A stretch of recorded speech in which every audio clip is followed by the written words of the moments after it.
bishop nous a parlé, il nous a dit qu'il est maintenant temps de faire les exploits individuellement.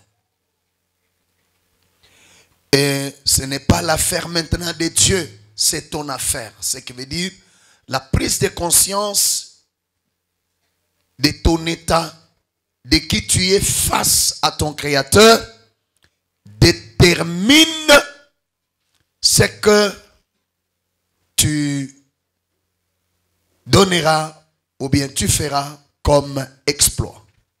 Amen. Que le Seigneur vous bénisse. Alors, le vendredi, je parlais sur la révélation que Dieu m'avait donnée, la casquette maléfique au premier et au deuxième culte. Et au troisième culte, j'étais en train de répondre à une question. Qui est un serviteur de Dieu? Et j'ai commencé à donner des réponses à la question de qui est réellement serviteur de Dieu. Je vous avais dit, selon Ephésiens, la Bible nous énumère à peu près 5 types de ministres dans l'office de l'exercice du sacerdoce actuel. Amen. On nous parle du pasteur, le docteur, les prophètes, l'évangéliste et l'apôtre. Merci. Et les 5 ministres, ils reçoivent tous les honneurs possibles du nom serviteur de Dieu. Et quand on parle même dans le quartier, dans nos avenues, lorsqu'on parle d'un serviteur de Dieu, automatiquement ça nous fait penser à un apôtre, à un prophète, à un évangéliste, à un docteur. En réalité, quand vous prenez le temps de méditer, de vous étaler sur les Écritures, voir qui réellement Dieu a appelé son serviteur, il n'y a pas que l'apôtre, il n'y a pas que les prophètes. Abraham n'était pas apôtre, n'était pas prophète. Isaac, Jacob, ce n'étaient pas des pasteurs avec des églises. Moïse n'était pas pasteur. Alléluia. Il y a des cultivateurs dans la Bible que Dieu a appelés mon serviteur. Moïse était un chef du gouvernement. Moïse était un chef d'État. Il était, lui, le dirigeant de la nation qu'on appelait Israël. David, que Dieu appelle dans la Bible l'homme selon mon cœur, mon serviteur. David, mon serviteur. David n'était pas prophète, David n'était pas bishop. David était un roi.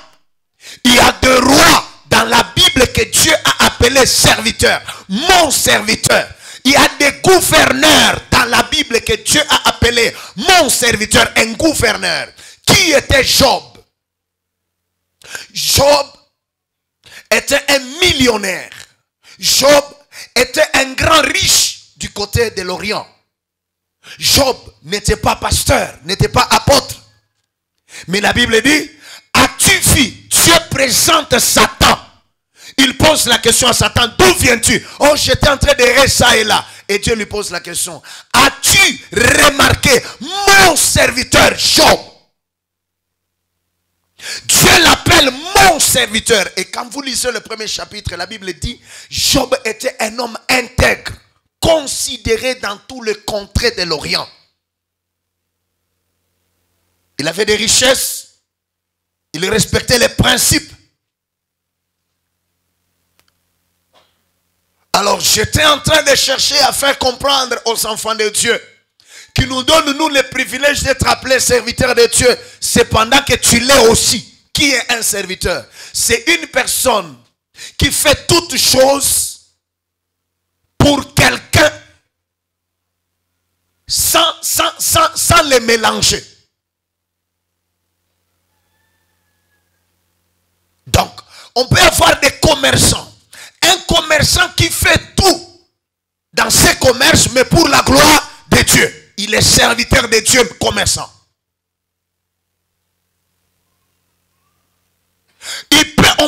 On peut avoir des étudiants. Il est étudiant, il ne prophétise pas, il ne voit pas de vision. Mais dans ses études et dans tout ce qu'il fait, il est fait pour la gloire de Dieu. Il est serviteur de Dieu. Un serviteur de quelqu'un, c'est tout celui qui fait des choses pour la gloire de cette personne.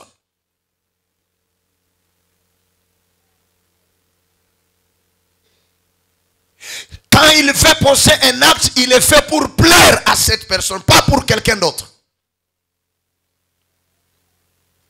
Tout celui qui vit sur la terre, toute personne qui vit pour le Seigneur est serviteur de Dieu. Maintenant, le mercredi, je vais commencer l'enseignement sur les 24 classes. Amen. Amen. Puisque on peut être tous serviteurs. Mais parmi les Lévites, il y avait des sacrificateurs. Et parmi ces sacrificateurs, il y avait 24 classes. Parmi lesquelles, il y a des classes, par exemple, la classe d'Abia.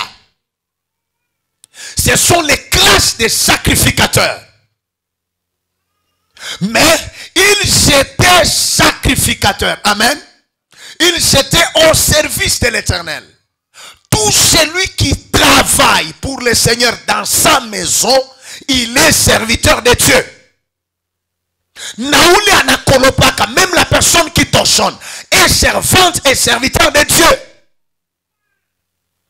Il y en a qui sont au service de l'Éternel par leurs moyens. Ils sont l'argent. Et quand ils sont dans l'église, leur rôle principal, c'est donner l'argent pour le bon fonctionnement de l'église. Un serviteur est une réponse pour les questions de son maître. Je réponds. Un serviteur est la réponse aux questions de son maître. Tout ce que Dieu ne peut pas descendre sur la terre et le faire à la place de l'homme, c'est son serviteur qui le fait. Mettre les chaises dans l'église, ce n'est pas le rôle de Dieu. Dieu peut donner le message qu'il peut transmettre au peuple. Mais il y a un de ses serviteurs qui doit être le transmetteur de ces messages-là, l'instrument qui doit faire parvenir. Ce n'est pas pour rien que Dieu t'a donné l'argent. Ce n'est pas pour rien que Dieu a voulu que tu puisses étudier. Ce n'est pas pour rien. Ce que tu es là n'est pas pour rien dans la maison de Dieu. Ce que tu connais là n'est pas un problème pour l'église de Dieu. Ce que tu connais est une bénédiction pour l'église de Dieu. Tu es serviteur à ta manière. Personne ne peut pas faire partir d'un culte s'il n'est pas serviteur de Dieu.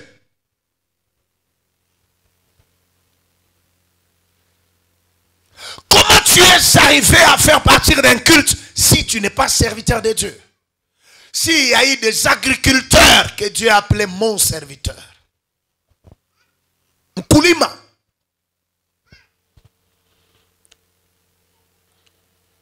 Regarde ton voisin, dis-lui. Apprends à reconnaître que tu es serviteur et servante de Dieu. Un serviteur, c'est celui qui n'a pas de volonté. Il ne fait que la volonté de son maître. Dis ça à ton voisin. Dis-lui, tu ne peux pas venir à l'église, mais tu as des volontés. Quand tu viens à l'église, tu n'as plus de volonté. Si ce n'est faire la volonté de notre maître. Faire la volonté de celui qui nous a réunis en ces lieux.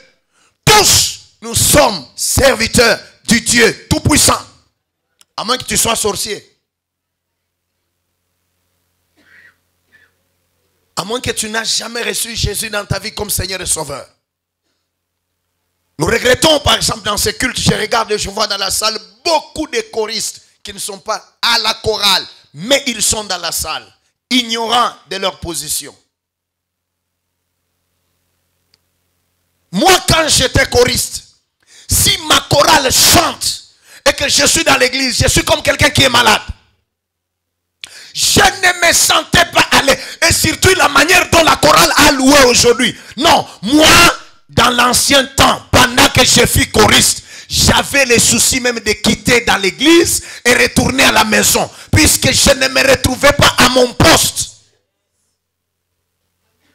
Comment tu peux te sentir à l'aise pendant que tu es aussi parmi les classes des sacrificateurs?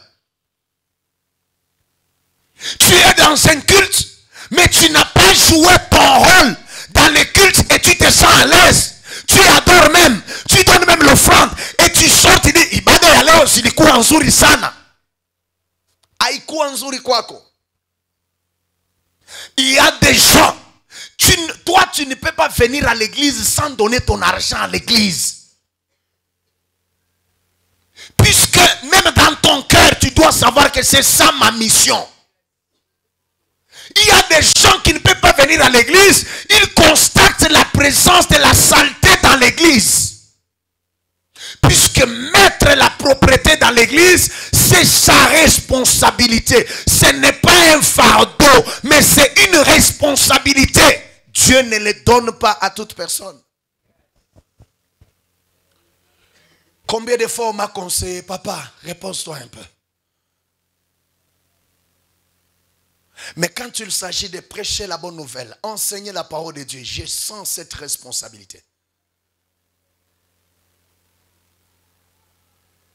Jérémie dit, quand je prêche l'évangile, il y a toujours des gens qui me critiquent, qui me blessent, qui font beaucoup de choses. Alors je me suis dit, alors je ne peux pas prêcher. Mais quand j'arrête, je me dis, je ne peux pas prêcher, je sens la parole de Dieu comme un feu qui brûle dans mon cœur.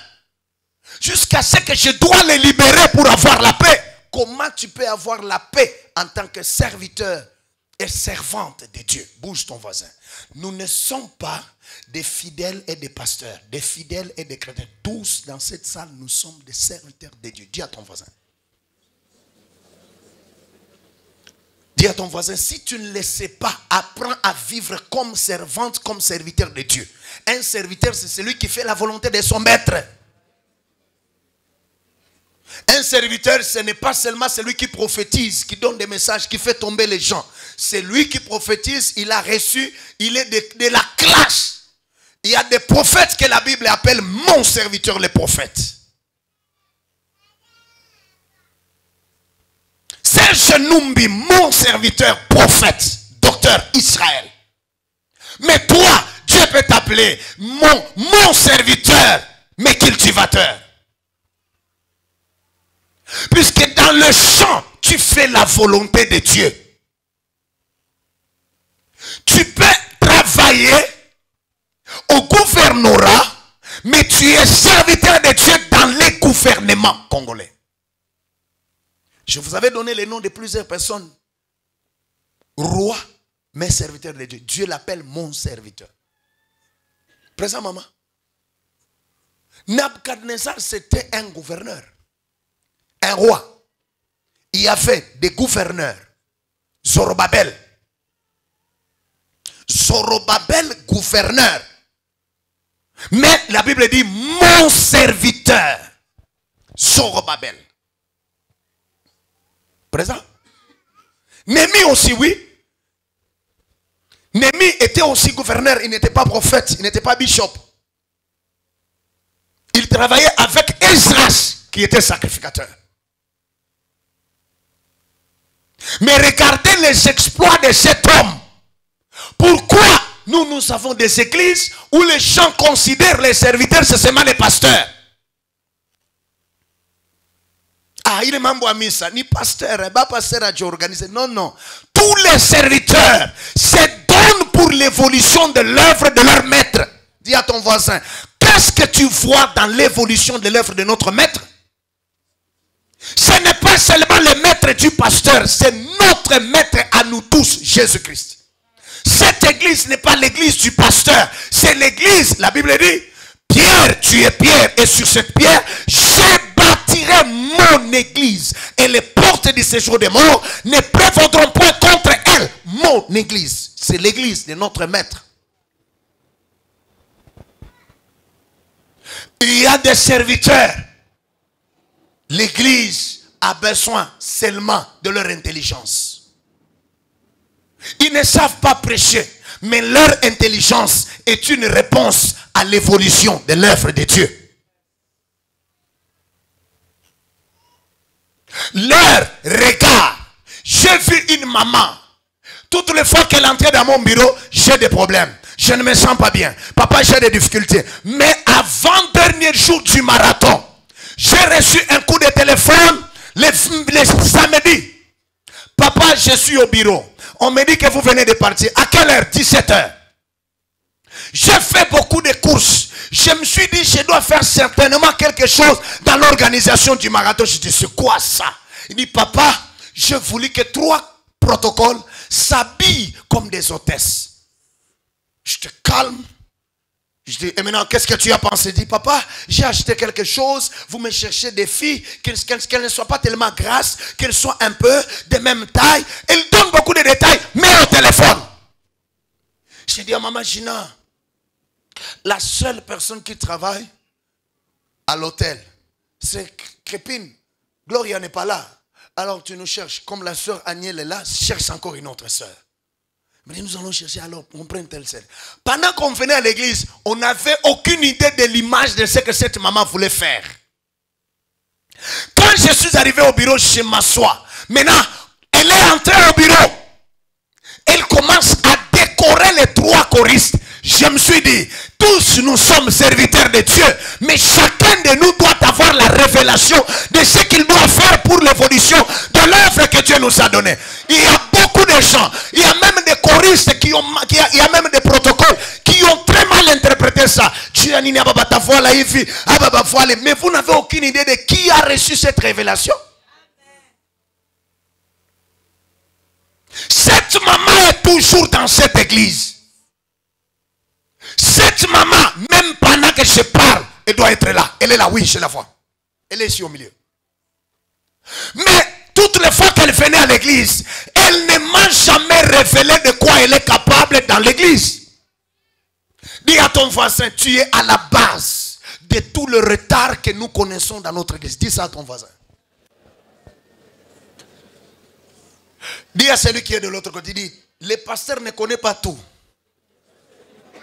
Il y a ce que tu connais qui peut nous aider d'évoluer dans l'église. Il dit à ton voisin, si le pasteur dit qu'il connaît tout, donc il devient orgueilleux. Dis ça à ton voisin. Dis tel qu'il est là, lui-même dit qu'il ne connaît pas tout. Dis à ton voisin, il à ton voisin, il dit il ne connaît pas tout. Il y a des choses que tu connais qui peuvent contribuer à la beauté, à l'éclat, à l'amélioration, à la promotion de l'église. Ce que Paul fait, je ne connais pas.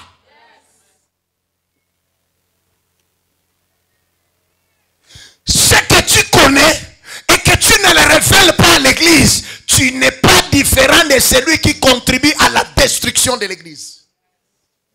Nous sommes la race des sacrificateurs et non pas la tribu. Nous sommes un royaume des sacrificateurs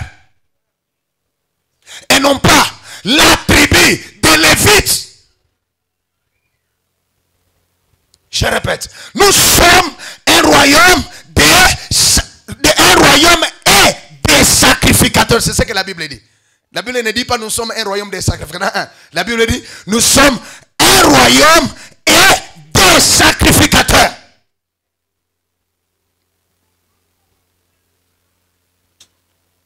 Nous ne sommes pas, au temps où c'est la tribu des Lévites qui devrait jouer le rôle des sacrificateurs. Tout ce que nous connaissons dans notre église, manque de promotion, manque d'augmentation des membres. Il y en a qui reculent, il y en a qui évoluent, il y en a qui se refroidissent. C'est puisque ceux-là qui sont tout autour de nous ne sont pas comme les gens qui ont entouré David, l'a dit mon père.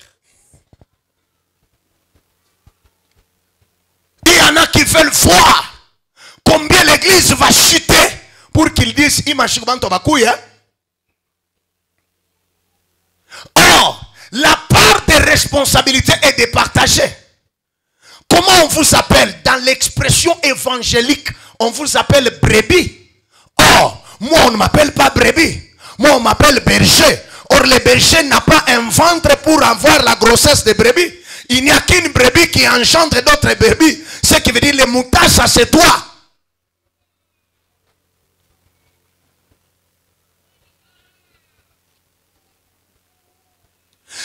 Quel enfant anaweza peut avoir une femme et avoir des enfants s'il n'a jamais été un enfant? Il n'y a que celui qu'on a engendré qui peut avoir la capacité d'engendrer. Église, nous devons ouvrir l'œil. Maintenant, est-ce que je peux commencer le message? Ton amen me dérange. Est-ce que je peux commencer le message? Puisque j'étais en train de faire un rappel qui m'a emballé. Pour attirer votre attention de ce que je vais expliquer. Maintenant, le mercredi là, je ne parle pas seulement des 24 classes. Non, non. Je vais parler de quels sont les bénéfices d'être appelé serviteur de Dieu. Quels sont les avantages de celui qu'on appelle serviteur? Quels sont les avantages bibliquement? La Bible dit quoi de celui que Dieu appelle son serviteur?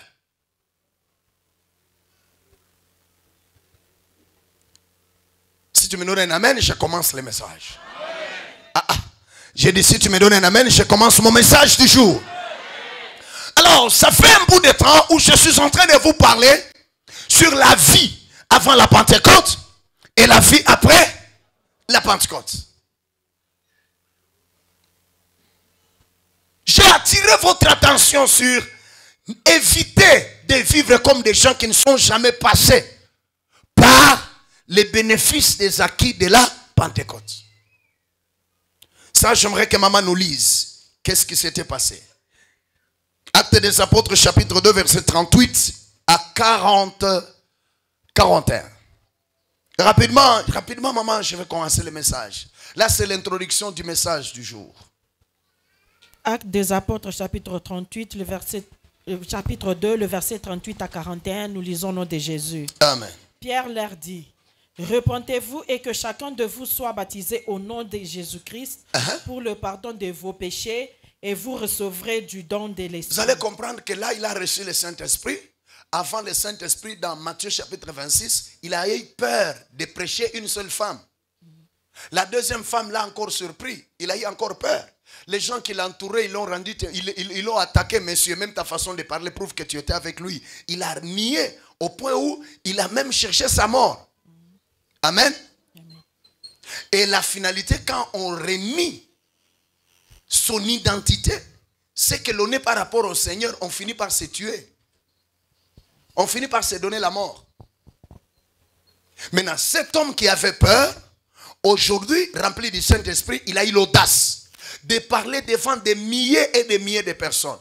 La Pentecôte en soi n'était pas une fête, c'est une fête qui existait déjà. C'est le Saint-Esprit qui est venu s'accaparer de la chose. Est-ce que ça va jusque-là? Asseyez-vous, je vais vous parler calmement. C'était une fête de prémices. Une fête, quoi que soit, il y a Malimbuko. Amen. Les premières récoltes là, on les amenait. Amen. À Dieu. Et pendant ces jours-là qu'on appelait fête de Pentecôte, les gens qui venaient de partout, amen, et eux, ils étaient dans la chambre haute des peureux coincés là-bas, le Saint-Esprit les a visités. Et pendant que le Saint-Esprit les a visités, les portes qui étaient fermées, s'étaient grandement ouvertes. Et la Bible ne dit pas seulement une seule personne, tous les disciples parlaient. Et c'est ce qui a étonné les gens. Ah baba, tous, ce sont des illettrés. Ils n'ont pas étudié. Comment ils arrivent à dire des choses, des langues que nous? Puisque quand ils parlaient, tel que nous sommes là, si tu es Kachokwe, un disciple parlait en Kichokwe. Quand si tu es Kaonde, un disciple parlait en Kikaonde. Si tu es Mbundu, un disciple parlait en Kimbundu. Et ça les a surpris, ces gens ici. Comment ils arrivent à dire ces choses? Comment ils parlent dans nos langues? Alléluia. Yes, on a ça.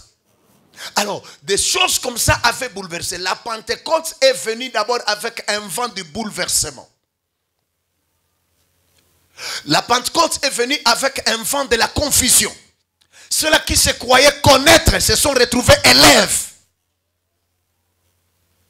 La Pentecôte a donné la supériorité aux apôtres. La Pentecôte est venue avec beaucoup de signes. Premier signe, les apôtres là où ils étaient réunis, avant de sortir, tous ont constaté quelque chose. Sur la tête de tout un chacun d'eux, il y avait une flamme de feu. Symbole du Saint-Esprit. Je vais vous enseigner quelque chose là-bas. Pierre regardait ce qui était sur la tête d'André. André regardait, il voyait ce qui était sur la tête de Nathanaël. Est-ce que ça va? Ça veut dire quoi? Ça veut dire, lorsque le Saint-Esprit est venu, lui le distributeur de dons, il a fait à ce que les apôtres se comportent dans la nature du Saint-Esprit. Puisque le Saint-Esprit, c'est un esprit que Jésus-Christ a demandé au Père qu'il vienne cohabiter avec l'homme en donnant des instructions. Quand il sera venu, la Bible dit, il ne parlera pas de lui.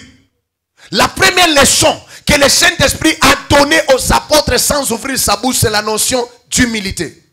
Apprendre à reconnaître, considérer les autres comme étant au-dessus de soi-même. Pierre n'a pas vu ce qui était sur sa tête, mais il voyait ce qui était sur la tête de l'autre. Il pouvait louer la grâce de l'autre, ignorant sa propre grâce. Chose qu'on ne voit pas aujourd'hui dans nos églises. Est-ce qu'on a dit, Camille? Je suis l'homme puissant. Et non. Les apôtres, la première leçon que le Saint-Esprit les a donnée, puisque le Saint-Esprit lui-même avait la mission de glorifier Jésus. Voilà pourquoi le premier message, quand ils sont sortis, regardez bien, quand ils étaient dans la salle, le feu, cette feu-là était sur la tête. Le feu était sur la tête. Mais quand ils sont sortis, où étaient-ils partis? Cette flamme de feu qui était sur la tête de tous les apôtres, quand on a ouvert la porte, où étaient-ils partis?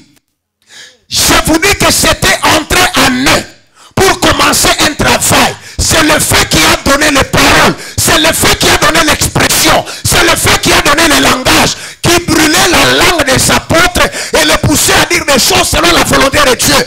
Et ce qui vient de Dieu épate le cœur de l'homme. Ils ont commencé à rendre le témoignage. Là, dans la chambre haute, ils étaient au nombre de 120. C'est l'église que Jésus a laissée. Mais ce jour-là, maman termine le verset. Quand ils ont rendu témoignage. Oh là là. C'est compliqué. J'aimerais le lire moi-même. Nous sommes là. Le 40e verset. La Bible dit.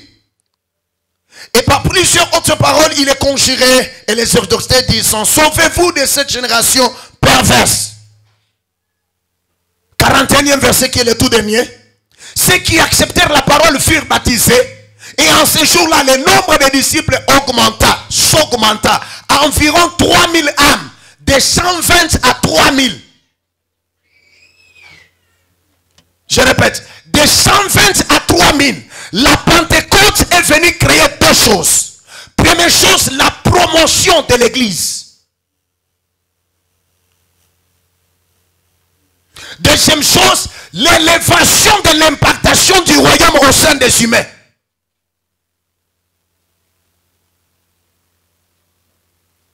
Par le témoignage d'un jour, l'église est partie de 120 à 3000.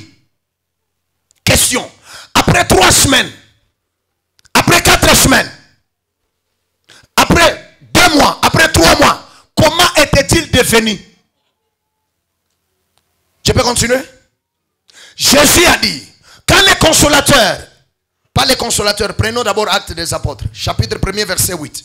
Vous recevez une force. Le Saint-Esprit survenant sur vous. 1. Vous serez mes témoins. Où?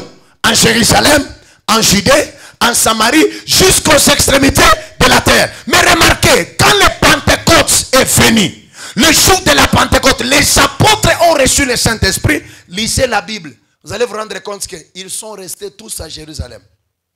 Pour quelle raison? Avant la Pentecôte, les apôtres, c'était des pécheurs, des pauvres, collecteurs d'impôts. La vie après la Pentecôte, c'est une vie qui ne nous pousse pas seulement à parler en langue. C'est une vie qui nous mène dans la délivrance totale de la vie. L'accoutrement peut changer, l'habillement peut changer, le mode de vie peut changer avec la Pentecôte, puisque le Saint-Esprit nous attire des faveurs. Les disciples ont échoué de faire la volonté de Jésus-Christ pendant qu'ils avaient le Saint-Esprit. Il les avait dit, vous serez mes témoins en Jérusalem. Ils ont rendu témoignage à Jérusalem, l'église s'augmenta, les membres sont devenus très nombreux. Qu'est-ce qui s'était passé? Pendant qu'ils étaient là, lisez bien la Bible, vous allez vous rendre compte qu'un jour, ils se sont mis et ils se sont dit, mais nous, dès à présent, on doit arrêter maintenant. Hein? On ne doit plus commencer à partager, à manger et autres. Nous devons rester seulement à faire deux choses. Lire la parole et prier.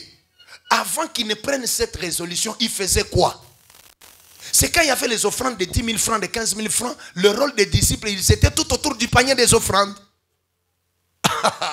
Est-ce que vous entendez ça? Et quand ils avaient quelque chose à manger, ce sont eux qui oubliaient le rôle de prêcher et ils étaient en train de distribuer. Quand l'abondance est venue par la puissance du Saint-Esprit, qu'est-ce qu'ils ont fait? Ils se sont dit, si nous continuons comme ça, nous allons faire la volonté du ventre. Nous devons, nous, rester ici, puisque ce qui attire tout ce que nous avons ici, c'est cette œuvre. Restons ici. Voilà la raison de la présence des diacres. D'où est venu les Étienne là? Créons maintenant une équipe de diacres. Leur rôle, mettre l'ordre dans l'église. Et Banzo Kaburiana Bitoyo Namandakala. Nous ici, on doit s'enfermer. Nous allons lire, chercher la connaissance et prier pour qu'on ne manque pas de l'onction qui attire ces gens, qu'on ne manque pas de quoi les dire. L'église a commencé maintenant. Alors, 7, 8, 9 ou 10 éléments importants qui a fait la différence, la distinction de l'église primitive. Ce sont les choses que je vais vous expliquer aujourd'hui. Je vais parler aujourd'hui de 3 éléments, je vais augmenter d'autres après. Et vous allez voir ce que nous sommes aujourd'hui. Est-ce que nous reflétons? Puisque je vous disais que nous devons refléter. Si nous parlons de la Pentecôte, nous on n'a pas été là les jours de la Pentecôte. Nous sommes les bénéficiaires des acquis de la Pentecôte. Ceux qui étaient descendus ce jour-là, et nous sommes les bénéficiaires de ces choses. Est-ce que si nous héritons le fonctionnement du Saint-Esprit, nous héritons aussi le caractère des apôtres pour servir Dieu? Ouvrez-les, je dois te parler aujourd'hui. Accorde-moi ton attention, il y a des choses que je dois te dire. La plupart des gens croient qu'ils aiment Dieu. En réalité, ce que nous faisons, ce que tu fais, ce que nous faisons, c'est autre chose que ce que les apôtres faisaient.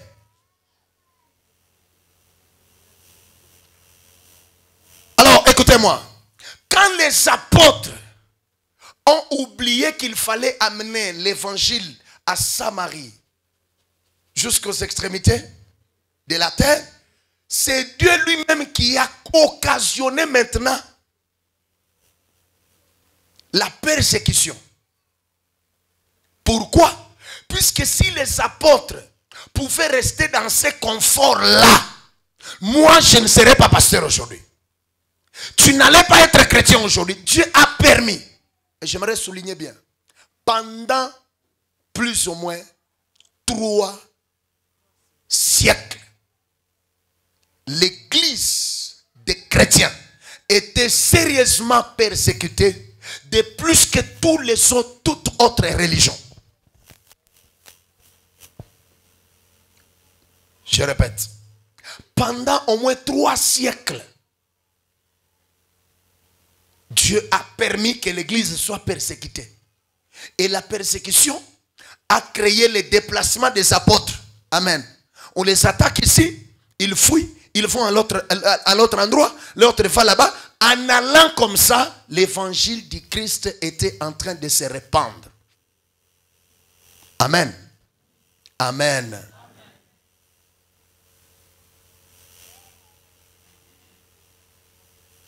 Que Dieu vous bénisse. Là, c'est une réponse liée à la compréhension spirituelle. Mais la compréhension réelle comme ça. Amen. Il y avait des raisons qui ont fait à ce qu'on puisse les persécuter. Première chose qui a fait à ce qu'on puisse les persécuter, puisque les disciples refusaient les honneurs d'autres dieux. Ils refusaient de donner gloire à d'autres dieux, aux dieux étrangers, si ce n'est au Dieu de la Bible. Ils refusaient d'adorer les empereurs, puisque pendant cette période, les empereurs étaient adorables. Et ils refusaient de les adorer. Même si vous leur donnez le coup de fouet, ils refusaient, puisqu'ils savaient à qui est-ce que l'adoration était réservée.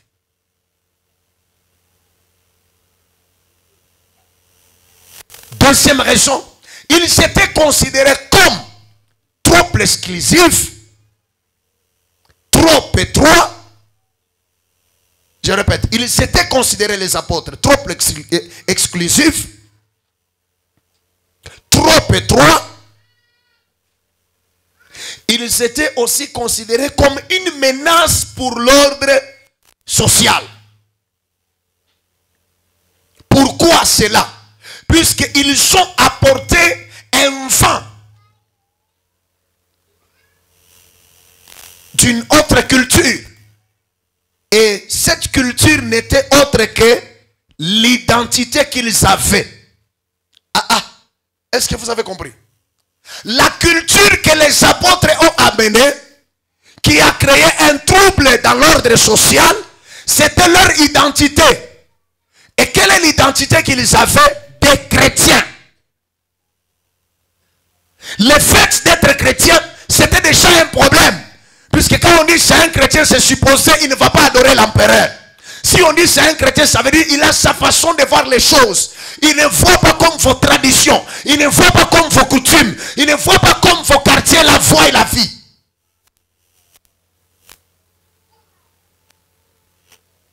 Leur culture. J'aimerais dire à une personne dans cette salle que être chrétien, c'est une culture. C'est un mode de vie. C'est une manière de vivre différemment du monde. Ce qui nous étonne est que nous sommes en train de faire maintenant ce qu'on appelle le copier-coller. La chrétienté est une culture importée du ciel qui se manifeste sur la terre dans les hommes. Qui l'a importé? Le Saint-Esprit. La chrétienté est l'identité que le Saint-Esprit est venu créer la promotion parmi les hommes pour changer la manière de vivre. Est-ce que je peux continuer? Vivre en chrétien, c'est vivre comme un citoyen céleste tout en étant sur la terre. Qui est-ce qu'on appelle chrétien? C'est celui qui mène une vie identique de comment ça se vit au ciel mais sur la terre. Qui est un chrétien? C'est celui qui est identique à Christ. Il vit comme Christ. Il marche comme Christ. Il parle comme Christ. Il se comporte comme Christ. J'aime votre calme et ça me fait du bien. Que de nous embrouiller inutilement. Vas-y papa. Akula pesa biso bomo ibomo yangoyo. Mutaso pesa offrande azate. Mutaso pesa amen azate. J'aime vous dire des choses comme ça.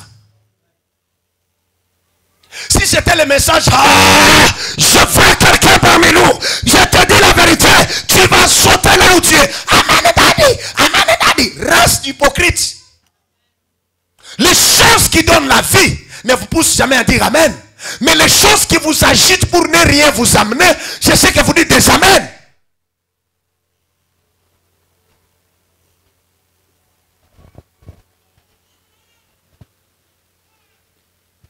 Premier élément parmi les 10, 15, 13, j'ai beaucoup de choses à expliquer. Qui a fait la particularité, ou bien qui constitue la particularité de l'église primitive. Ce qui les a distingués d'autres religions. Ce qui a fait que l'église primitive soit vraiment du Dieu Tout-Puissant. Première chose.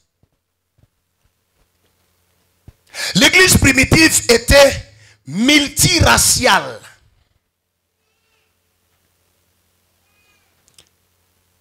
Et elle expérimentait une unité stupéfiante par-dessus les distinctions ethniques. Dans l'église primitive, on ne parlait pas des tribus. Dans l'église primitive, on ne regardait pas celui-ci, il est d'où, il est de quelle origine, il est de quelle province, il vient d'où. C'était des chrétiens, point et trait. La faiblesse aujourd'hui, où nous constatons avec beaucoup d'amertume, nous nous demandons réellement, ce sont des églises de Jésus ou pas? Il y a des églises, les pasteurs sont de telle tribu, les diacres sont de sa tribu, les choristes de sa tribu, les conducteurs de sa tribu. Même quand vous regardez les affiches dans la ville, vous regardez les affiches d'un pasteur, celui qui a invité les autres, il est de telle tribu, les invités sont de sa tribu. On se pose la question, qui est ce Dieu-là qui a appelé seulement votre tribu?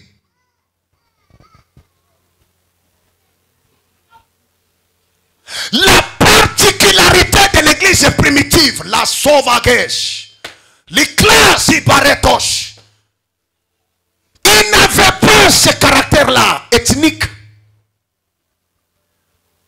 Il n'avait pas de question de savoir de quelle tribu est-il. Ce qui les intéressait était de vivre la vraie vie chrétienne. Voilà, tous étaient en train de plaire à l'Éternel. Si on veut faire l'église comme l'église des apôtres, ça sera scandaleux ici. Les 3000 personnes qui sont venues là, ils ont fouillé leur maison. Tous habitaient à l'église. Et la Bible dit, ce qui appartenait à l'autre était à l'autre. Ils mangeaient ensemble. Si on veut faire cette église ici, combien de grossesses que nous allons trouver dans des toilettes ici?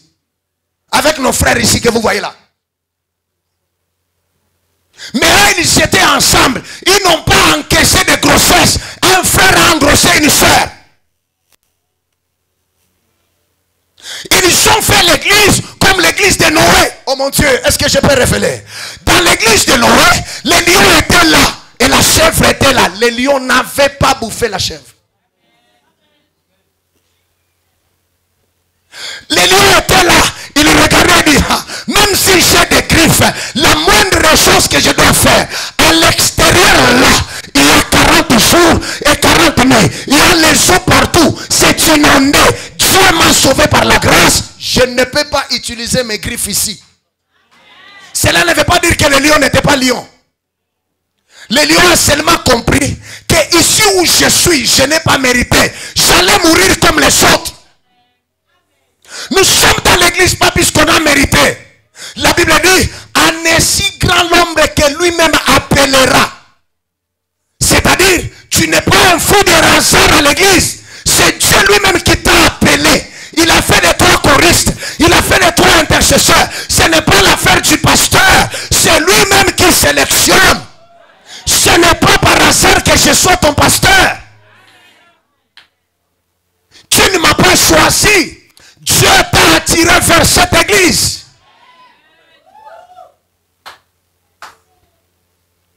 Pourquoi le caractère tribal dans l'église?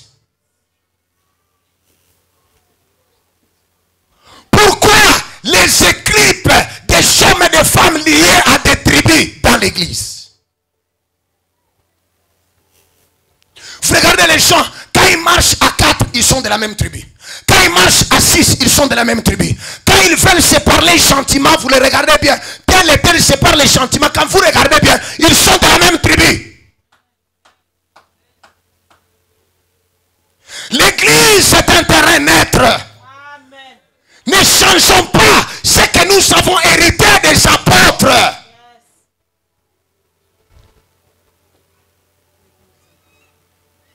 Que le Saint-Esprit, le maître de l'église, celui qui a commencé l'église, nous aide.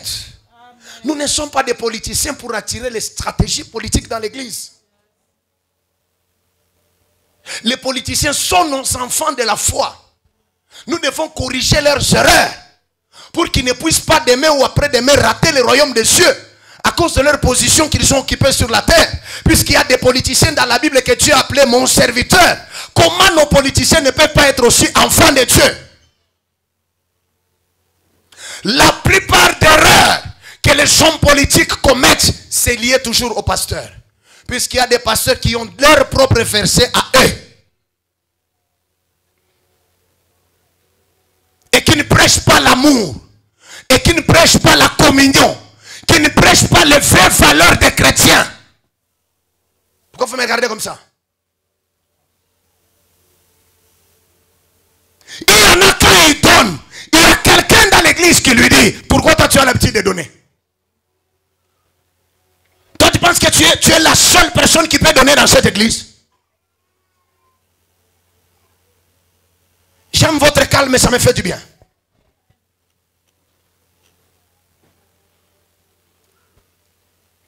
Il savait bannir l'histoire des races.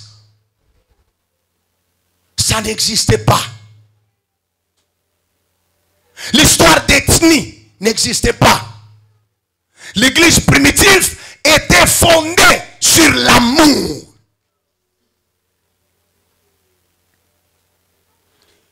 J'ai bien souligné, elle expérimentait une unité stupéfiante.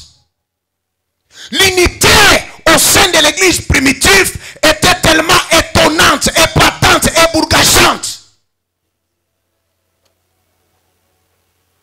Personne ne pouvait voir cette église sans qu'il ne soit époustouflé.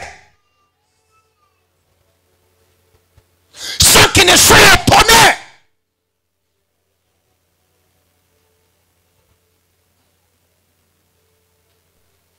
Les Samaritains et les gens de la Cappadoce, on pouvait tous les voir dans une même maison et ils mangeaient ensemble. Voilà pourquoi un jour Paul, qui est venu après les apôtres, il a vu Pierre au milieu des païens. Il mangeait avec les païens. Mais quand il a entendu que l'homme de Dieu est en train de venir, il a arrêté, il s'est éloigné. Il a fait preuve de la discrimination. Il a fait, c'est comme si il ne mangeait pas avec eux. Paul ne l'a pas laissé, il n'a pas laissé. Il l'a réprimandé. Et dans leur message, il disait, il n'y a ni juif, ni grec, ni homme, ni femme, ni gentil. Quand le Saint-Esprit est venu, il a cessé d'être seulement le Dieu d'Israël. Il est devenu le Dieu à tous ceux qui l'ont reçu et qui croient en son nom. Il leur a donné le pouvoir de devenir enfants de Dieu.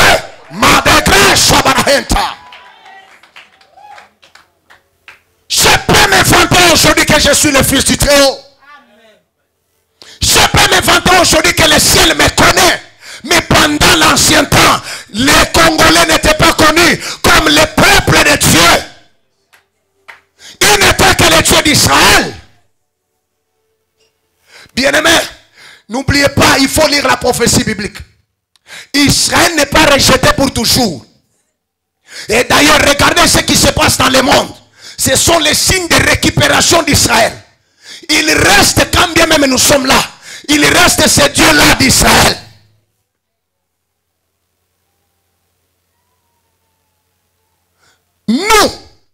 Nous sommes des chrétiens par la grâce. S'il n'y avait pas eu le mystère de greffage, qui on allait être aujourd'hui? Des oliviers sauvages.